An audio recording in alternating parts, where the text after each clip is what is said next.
Бугаев, и сегодня я вам раскрою один секрет из одной улицы Якутска. Мы находимся на улице Хавара. Эта улица названа в честь Ерофея Павловича Хавара. Жил в реке Лены, изучал реки, впадающие в нее.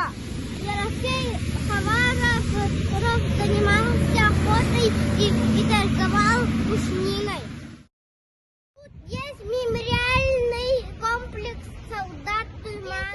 Имена солдат, участвовавших в Великой Отечественной войне. Ребята, я вам сейчас открою один маленький секрет мой. Тут только вот никому не рассказывайте. Никому. Абсолютно никому. Смотрите, вот тут заложена капсула времени.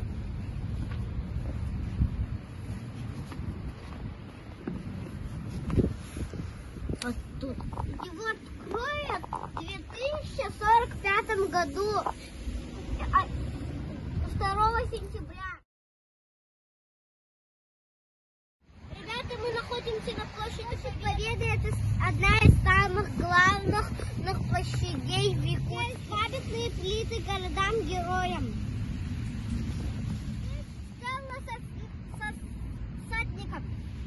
Тут стоит знаменитый танк Т-34.